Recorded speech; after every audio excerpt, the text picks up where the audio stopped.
MLC కవిత లేఖపై Medak MP Raghunandan Rao స్పందించారు. తండ్రికి రాసిన లేఖతో తెలంగాణ రాజకీయాల్లో కవిత మరో షర్మిలగా మారుతుందా అన్న అనుమానం వస్తుందన్నారు. మే 2న రాసిన లేఖ ఇవాళ లేఖ రాయడంపై పలు అనుమానాలు వ్యక్తం చేస్తూ ఉన్నారు.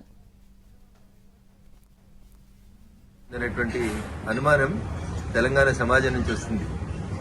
ఎందుకంటే ఈ పంచాయతీ కుటుంబ పంచాయతీ, రాజకీయ వారసత్వ పంచాయతీ, ఆస్తుల పంచాయతీ ఎందుకు ఆల్ ఆఫ్ సడన్ గా కవిత గారు అమెరికాలో ఉన్నప్పుడు మే 2వ తారీఖున రాసినటువంటి లేఖ ఇంతగా ప్రజల్లో చర్చనీయాంశం అవుతుందంటే ప్రజల ఆలోచన లోపల ఒక అర్థం కనబడతా ఉంది స్పష్టంగా.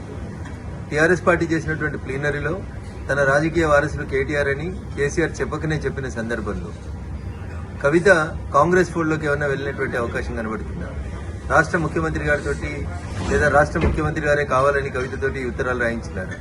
ఇక భారతీయ జనతా పార్టీ గురించి, మా పార్టీ గురించి కవిత మాట్లాడడం ప్రజలలో జరుగుతుందే వాస్తవాన్నే కవిత చెప్పింది. ప్రజలలో భారతీయ జనతా పార్టీ రోజు రోజుకు బలపడుతుంది.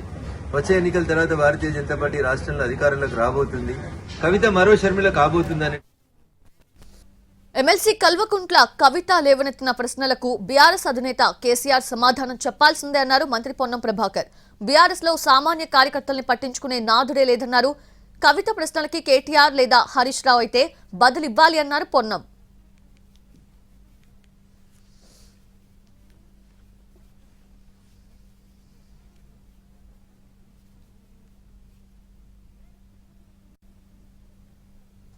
ప్రజాస్వామ్యానికి అవకాశం లేని party TRS party, BRS party. సొంత పార్టీ అధ్యక్షుని కూతురే ఒక సామాన్యుని కార్యకర్తలకు జరుగుతున్న అంశం మీద సామాన్య కార్యకర్తలకు కలవడం లేదు, ప్రజలకు అందుబాటులో ఉండడం లేదు, కార్యకర్తల కష్టసుఖాల్లో పాలు పంచుకోవడం లేదు. అటువంటి పెద్ద సమావేశం పెట్టినప్పుడు 2001 నుంచి పార్టీలో ఉన్నటువంటి వాళ్లకు ఎక్కడ కూడా అవకాశం ఇస్తలేరు. అటువంటి వాళ్ళకి అవకాశం ఇవ్వాలే.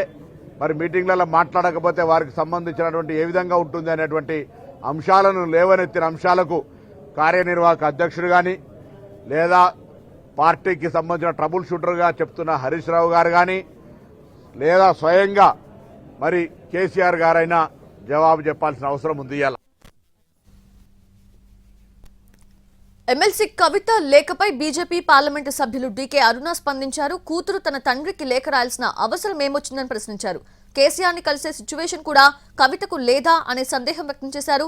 అన్న కేటీఆర్ తో రాజకీయ వైరమే లేఖ రాసేలా చేసిందా అని ప్రశ్నించారు.